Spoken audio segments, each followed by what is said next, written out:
Os fantasmas na velha casa dos meus avós. Eu tive várias ocorrências e experiências ali, mas muitas delas podem ser explicadas como sonhos ou imaginação, já que aconteceram quando eu era criança, mas teve uma em particular que foi absolutamente aterrorizante. E eu não fui o único a passar por isso, outras pessoas também sentiram algo, embora só tenham ouvido coisas e ainda tentaram me culpar, como se eu estivesse zoando. A casa era velha e grande. Os antigos proprietários a dividiram em uma espécie de duplex esquisito, para alugar com várias residências. Quando meus avós compraram o lugar, eles removeram algumas divisórias, mas não fecharam certos corredores que ligavam as diferentes partes da casa. O resultado era um layout muito estranho, corredores circulares, janelas que davam para outros quartos, uma casa completamente confusa. O quarto onde tudo aconteceu era o quarto que ficava reservado para qualquer neto que estivesse passando um tempo lá. Ficava no segundo andar, saindo da segunda porta a partir de uma escada absolutamente aterrorizante. Fria, escura e com uma sensação muito estranha.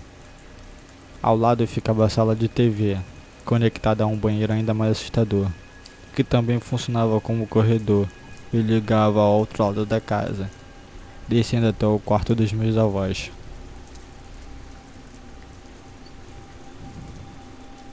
Imagina a escada subindo e terminando em um corredor longo e reto, com uma grade no teto para a ventilação do sótão.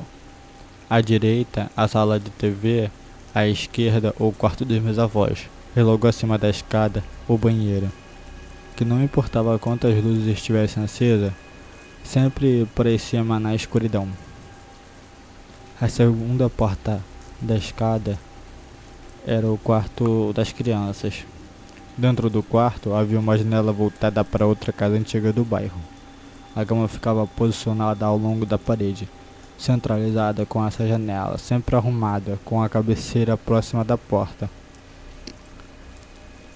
Na outra parede havia uma mesa antiga, daquelas com tampa que abre, que às vezes estava fechado e às vezes aberto, mesmo quando ninguém mexia nela. Ao lado da mesa havia um armário com uma porta que nunca ficava fechada.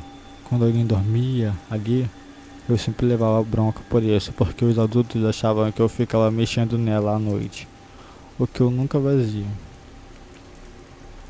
Havia também uma janela interna, voltada para outro quarto. Ela ficava em uma posição visível da cama. Tinha cortinas, mas frequentemente eu via elas se mexendo sozinhas. E, às vezes, tinha a impressão de ver o rosto de uma menina espiando. Esse era o cenário. Toda vez que alguém ficava naquele quarto, algo parecia mudar. A sensação no ambiente era a mesma. Às vezes era um medo profundo e ameaçador. Às vezes, uma leveza estranha. E outras vezes, simplesmente algo fora do normal. No meu caso, era quase sempre medo. Mas não era medo comum. Era uma sensação esmagadora, como se algo ruim fosse acontecer a qualquer momento. Isso me mantinha acordado a noite inteira. As únicas formas de aliviar um pouco era abrir a janela, encostar o rosto na tela e respirar o ar de fora, tentando me distrair com as luzes distantes. Até que uma noite eu estava deitado na cama e aquela sensação gelada tomou conta de mim de novo. Mas dessa vez nem a janela ajudava. A casa era tão antiga que qualquer peso fazia barulho. Você conseguia saber exatamente onde alguém estava só pelo som do piso rangendo. Foi então que ouvi passos. Vinham do fim do corredor, do lado oposto da escada. Olhei para a janela interna e eu vi as cortinas se mexendo. Mas não como antes. Não era um movimento leve. Elas estavam tremendo violentamente, até que o suporte caiu com um barulho pesado. Não o som de algo oco, mas som de madeira maciça, como um taco de beisebol batendo no chão.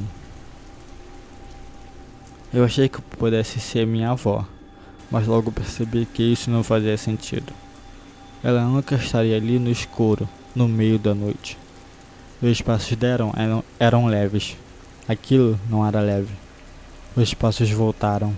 Dessa vez, vindo do outro quarto. Eu chamei, perguntei quem estava acordado e os passos pararam. Por um segundo. Então começaram de novo, mas agora eram diferentes. Não eram passos normais. Eram passos pesados, agressivos, rápidos. A água estava correndo pelo corredor. Eu não tinha o que fazer. Só me enfiei debaixo das cobertas. Assim que encolhi completamente, a porta do meu quarto bateu com uma força absurda. Mas não foi só um barulho. Foi uma pancada violenta. Na mesma hora, eu senti algo pesado bater na cama. A estrutura inteira sacudiu. Minha cabeça chegou a bater na cabeceira de metal. Eu tinha certeza de uma coisa. A qualquer momento, algo ia puxar as cobertas. Mas isso não aconteceu. Quase imediatamente, as luzes do quarto dos meus avós acenderam. E eles correram até mim. Eu tinha uns 9 ou 10 anos na época. Nem sabia explicar o que tinha acontecido. Mas no instante em que eles entraram no quarto, o frio e aquele peso sufocante simplesmente desapareceram. Depois disso, vimos os danos. A porta tinha sido arremessada com tanta força que a dobradiça superior foi arrancada da moldura. A maçaneta abriu um buraco na parede, chegando a amassar uma viga. A estrutura da cama também ficou danificada. Mesmo assim, meus avós acharam que fui eu, que ele estava correndo pelo corredor e pulando na cama.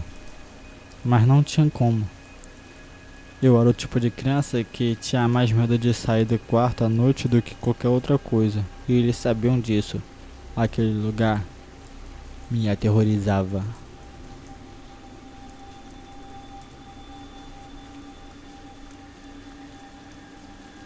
Esse é um relato curto sobre uma casa onde coisas simplesmente não faziam sentido. E às vezes, o que parece pequeno no começo é o que mais marca depois. Eu cresci em uma casa que ficava em frente a um ponto de ônibus, em uma vila pequena, meio afastada de tudo. Desde cedo eu ouvia sussurros enquanto cochilava. Sempre achei que fosse coisa da minha cabeça, como se minha mente estivesse pregando uma peça. Mas não era só isso. Objetos começaram a desaparecer e reaparecer em lugares impossíveis. Você deixa algo na cama, ia tomar banho e quando voltava, não estava mais lá. Depois de um tempo, aparecia dentro da geladeira. Isso aconteceu com o meu telefone, com os cigarros da minha mãe, até com um secador de cabelo. A explicação dela era simples: piloto automático. Mas tinha uma coisa naquela casa que nunca pareceu normal. Um espelho antigo no corredor, bem acima da geladeira.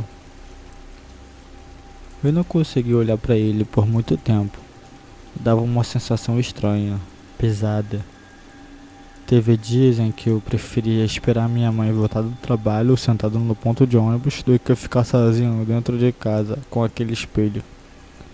Parecia que ele irradiava medo. Até que um dia algo aconteceu. Eu entrei no quarto e, sem querer, me encostei em um aquecedor elétrico. Quando soltei o ar, tinha algo na minha frente. Não era transparente. Era como uma fumaça escura, em forma humana. Denso, pesado. Parecia um buraco negro em pé, me encarando, sem rosto, sem expressão. Eu congelei. Por um segundo, achei que ia morrer, mas então ele reagiu. como se tivesse percebido que eu estava vendo ele. A figura inclinou a cabeça para trás, surpresa, quase curiosa, e então deu 2 passos para trás e desapareceu. Na mesma hora, eu pedi para mudar de quarto. Depois disso, os sussurros continuaram. Os objetos ainda apareciam na geladeira. Mas eu nunca mais vi aquela coisa de novo. Pouco tempo depois, nos mudamos. Hoje moro em outra casa. E até onde eu sei, essa não é assombrada. E eu espero que continue assim. Isso pode parecer só mais uma história, mas alguma experiência deixam marcas que não vão embora. Principalmente quando algo olha de volta para você. Se você já viu algo estranho, algo que nunca conseguiu explicar, envie seu relato para o e-mail que está na descrição. Sua história pode aparecer no próximo vídeo. Boa noite e cuidado com o silêncio.